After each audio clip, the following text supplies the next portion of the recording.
Buenos días. Bueno, yo creo que sin irnos tan lejos, en nuestros países también hay un montón de niños que están en los institutos y que por cuestiones legales y sobre todo por esto que ha traído la Convención de los Derechos del Niño de hacer hincapié tanto en la familia biológica, los tiempos pasan, los niños crecen y los seres humanos no somos como libros que se guardan en una biblioteca. La vida continúa y no reciben el afecto ni el cariño que ellos necesitan. Entonces también tenemos que echar una mirada sobre nuestras propias instituciones, sobre lo mal, por ejemplo, que funciona la institución de la adopción en la Argentina. Yo no pensaba hablar de esto, pero realmente, después de lo que ha dicho María Benedice, tenía que hacer también el mea culpa, porque a veces uno mira hacia afuera y no mira hacia sus propios defectos, y creo que es una de las cosas que nos ayuda a mejorar en la vida. Bueno, yo pensaba hablar del conjunto de transformaciones que ha experimentado la familia en el mundo occidental, que constituyen una de las manifestaciones más importantes del cambio social contemporáneo. En pocas décadas, el modelo de familia, afianzado después de la posguerra, el que ustedes conocen como el modelo nuclear o el modelo tradicional, fue cediendo espacio y frente a una creciente diversidad de formas y de diferentes estilos de vida, al que también María se refirió respecto a los afectos. Pero a consecuencia de esa forma de esa formación y de la disolución también de las familias y de la inserción laboral de la mujer, este modelo se vio seriamente cuestionado, tornando inviable ese modelo único de familia. Al lado de la familia, al lado de la familia nuclear tradicional, comenzaron a cobrar relevancia numérica y sobre todo social, las familias monoparentales, las familias reconstituidas o ensambladas, y paralelamente los vínculos familiares, de hecho, comenzaron a ganar terreno. Esas transformaciones, si bien se iniciaron en Europa y en América del Norte a fines del 60 y comienzos del año 70, se extendieron por los países occidentales durante los últimos años del siglo XX. Mientras en los países industrializados los cambios de la familia han sido extensamente estudiados, en América Latina la investigación es aún incipiente.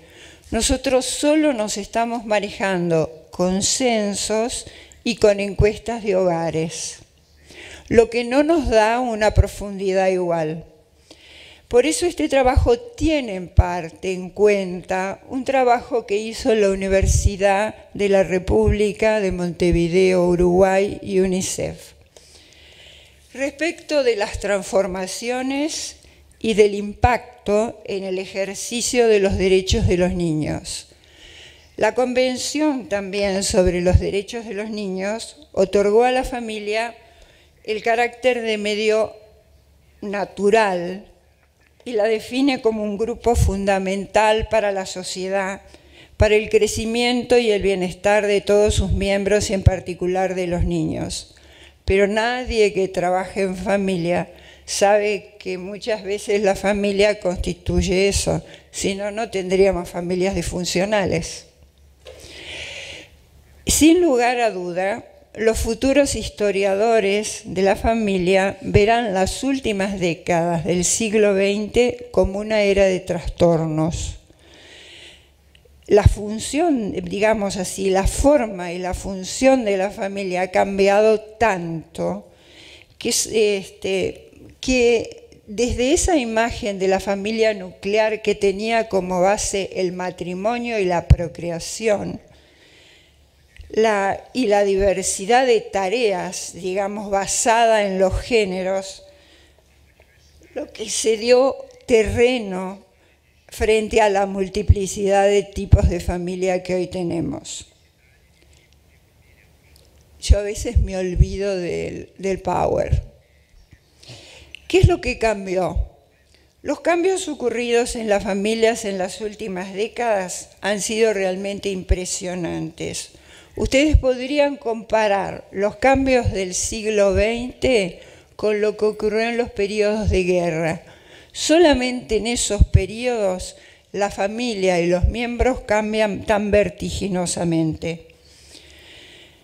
Cuando la familia nuclear estaba en apogeo, muchos analistas se lamentaban de la desaparición de las formas de las familias extendidas. ¿Por qué? Porque temían que la familia nuclear se estuviera aislando del parentesco y de la comunidad. Sin embargo, si ustedes observan hoy en día, las familias coparticipan, tanto las familias extensas como consecuencia de que muchos de los hijos no pueden irse a vivir solos por el problema de la vivienda y viven con sus padres, con sus esposos y con sus hijos. Es decir, que coexisten diferentes tipos de familia.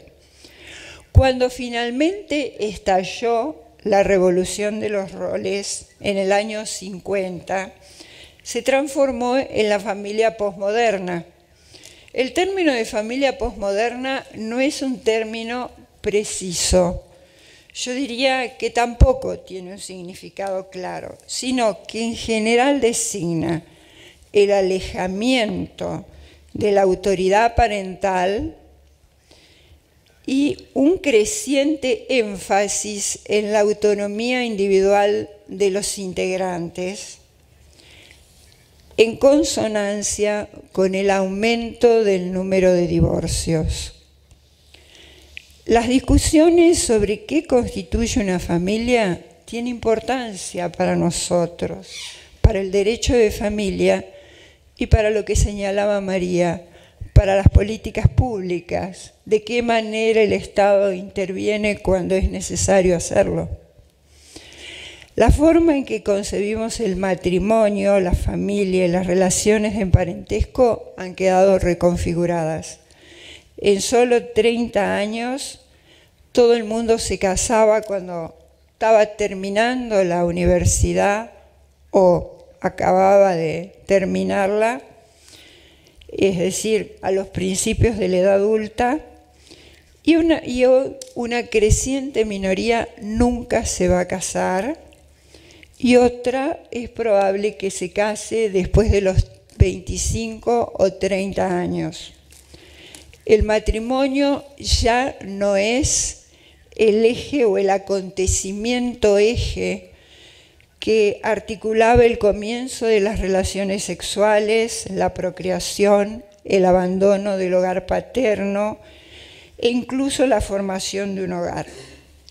Y quiero marcar esto porque con el cambio del Código Civil en la Argentina, las mujeres han comenzado a descubrir que el matrimonio ya no les asegura una pensión vitalicia, cosa que hasta ahora estaban convencidas de que casarse significaba un aseguramiento.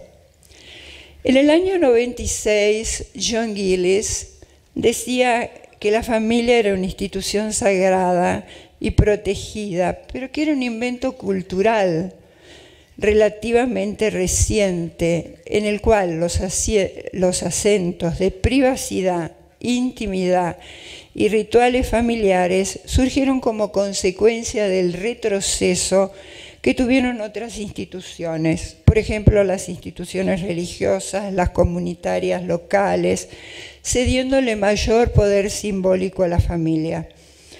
La era de intensa, yo diría, domesticidad fue breve y su caída vertiginosa. Los jóvenes de clase media contraían, como les decía recién, matrimonio cuando estaban en la universidad o cuando salían de ellas. Hoy extienden sus carreras universitarias.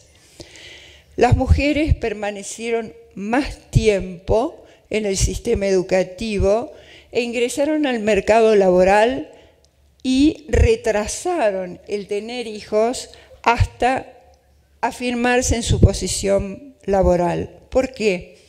Si ustedes ven la experiencia de las americanas descubrieron que se iban a los 25 años de sus tareas, volvían a los 35 después de que sus hijos crecieran y se insertaban más abajo de donde habían salido.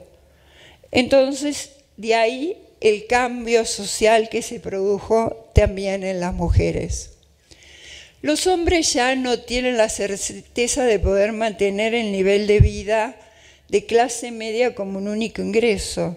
Esto implica que, me olvidé de decir algo importante respecto de las mujeres antes de hablar de los hombres, es que hoy más de 100 millones de mujeres utilizan píldoras anticonceptivas sin perjuicio de otros métodos anticonceptivos. Y esto también implica la posibilidad de manipular los tiempos o de digitar los tiempos. Sigo con los hombres en cuanto a no tener la certeza de poder mantener el propio nivel de vida que tenían, y ello implicó que no podían ser el único ingreso. El aumento de las tasas de divorcio también acabó con el ideal de la monogamia para toda la vida. Fíjense en las estadísticas en la ciudad de Buenos Aires, muestran que en los últimos 10 años, de la cantidad de matrimonios que se celebran, el 50% termina en divorcio. Y este porcentaje lo teníamos en Europa, quizás en las partes urbanas, no en las campestres o en Estados Unidos. Hoy ya los tenemos en América del Sur. El valor de la satisfacción del matrimonio aumentó, pero se elevaron las exigencias en términos de intimidad, de gratificación sexual y de distribución equitativa de las tareas domésticas. Si ustedes miran las estadísticas americanas, van a ver que los mayores matrimonios que tienen éxito son aquellos que compatibilizan con habilidad no solamente sus ingresos económicos, sino también las tareas domésticas entre ambos. Los individuos comenzaron a mirar al matrimonio como una institución atemorizante. La cohabitación sin matrimonio se volvió para muchos una alternativa al casamiento temprano. Esto se da más en Europa que en América Latina. En América Latina, en general, es una alternativa al propio matrimonio. Esto que estoy describiendo no tiene una distribución uniforme. No sé si soy clara. Entonces, la pregunta a hacerse, ¿por qué se dieron estos cambios? Visto retrospectivamente, podríamos argumentar que la familia conyugal era poco adecuada a la era industrial, a esa economía industrial, porque las mujeres se iban incorporando como mano de obra remunerada al mercado laboral. Y esto no solo se daba en las mujeres solteras, fundamentalmente se daba en las casadas con hijos aún en edad preescolar. Yo no traje las estadísticas, pero es interesante ver la evolución, porque fue creciendo, creciendo y creciendo cada año más. La especialización de los géneros, bueno, me atrasé con las diapositivas, les pido disculpas. La especialización de los géneros dentro de la familia comenzó a tener menos sentido a medida que las mujeres dejaron de ser amas de casa y se convirtieron en personas remuneradas integradas al mercado local. Miren una cosa interesante de Christine Lagarde. Christine Lagarde observa que las mujeres son el potencial de compra más importante que tiene el mundo. Todas las mujeres compramos más que China y que India juntas. Y ese poder, esperen. No porque usamos la tarjeta de nuestros maridos mal, no, porque si no parecemos unas compradoras compulsivas. Y yo quería aclarar eso. Sino porque en general las compras que se hacen, las hacen las mujeres. Y el estudio que se ha hecho de mercado es que las mujeres son más leales respecto de los productos que les dan resultado, son menos curiosas por averiguar cosas nuevas como los hombres y son mejores pagadoras. Entonces Christine Lagarde dice, ¿por qué este poder que tienen las mujeres no lo utilizan en compensación con toda la parte de créditos y con toda la parte de economía? Y esto es para reflexionar nosotros, y después lo vamos a relacionar con otro tema más adelante, respecto de que con nuestra clásica división de tareas por roles, la mayoría de nosotras nos dedicamos a ciencias blandas. Tenemos una mayor dedicación a la sociología, a la psicología, al derecho, y no a las ciencias duras, y no nos interesa tanto la economía y las finanzas. Y esto es como para repensarlo, porque el 70% de las pymes del mundo, las pequeñas pymes, están en manos de mujeres y no tienen financiamiento. Si les interesa el artículo de Christine Lagarde, yo se los traigo. Sigo. También ocurrió lo de pensar, vuelvo a mi, me desvío, por eso es que escribo para portarme bien. Vuelvo a mis tópicos anteriores. Los patrones altamente diferenciados de maternidad y paternidad también dejaron de ser apropiados. El padre ausente, ya sea dentro o fuera del hogar, empezó a verse como un problema, no solo por las mujeres que debían cargar con una parte desproporcionada de las tareas domésticas, sino también por los niños, quienes sentían la ausencia de una presencia masculina en términos de atención y de modelo de rol.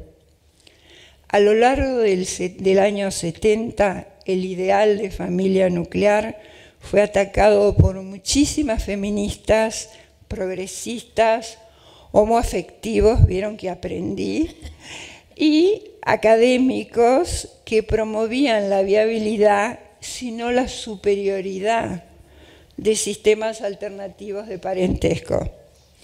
La actividad sexual de los jóvenes siguió en aumento durante la década del 80, a pesar de la castidad prematrimonial que pregonaban las iglesias. Agrego, análogamente, las tasas de fecundidad adolescente se mantuvieron imperturbables, a pesar de la oleada que hubo continua de campañas públicas de información dirigidas a desalentar a los jóvenes a tener hijos a edades muy tempranas. Nosotros tenemos graves problemas en 3 provincias argentinas, que son las que están pegadas a Paraguay y Brasil: Formosa, Chaco y Misiones. 25% de los nacimientos son de mamás entre 10 y 15 años. Y esos nacimientos, en general, algunos son producto de violaciones. También quiero decirles que son las provincias menos alfabetizadas. Y en eso tenemos que empezar a poner acento bien claro en la educación. No basta con las campañas de decir no se embaracen o enseñarles a cómo no se embarazan, sino concientizarlas de que con eso dejan de ir al colegio, no van ni al colegio primario. La cohabitación fue aumentando sostenidamente, quedando prácticamente institucionalizada como una etapa del noviazgo, como un matrimonio de hecho. Pero acá vamos a tocar un tema que quizás, no sé si estamos todos conscientes, y es que el número de personas que vive solo es muy, pero muy alto. Del censo del año del 2010 de la República Argentina, el 100% son 30.211.260 personas, hay 13.508.620 que viven solos. Esto alcanza a un 44%. Y yo acá quisiera hacerlos reflexionar. Ustedes me dirán, muchos son jovencitos y no es importante, viven, digamos, pero viven solos. Pero fíjense algo importante, las empresas constructoras han percibido ya este nicho desde el punto de vista económico y comienzan a hacer pequeños estudios de 20 a 25 metros, en los cuales los muebles internos se transforman a veces en cama para cuando llegan los niños de las parejas que están separadas, o se transforman en escritorios si es que los utilizan para eso. Y suelen tener algo, ¡qué horror! Y suelen tener algo que es bastante interesante, que se refiere a tener partes comunes, una cocina común. Es decir, no más los amenities de las piletas, los saunas, los Zoom, etcétera, etcétera, sino lugares para poderse encontrar cuando uno quiere con otro, aunque sea su vecino. Es decir, que los solos han recurrido a los pets, han recurrido a este tipo de construcciones para no sentirse tan mal. Ayer justamente hablando, bueno, no voy a seguir charlando, voy a ir a nuestro final porque me quedan 5 minutos y me parece que es lo más interesante de la transformación de las familias.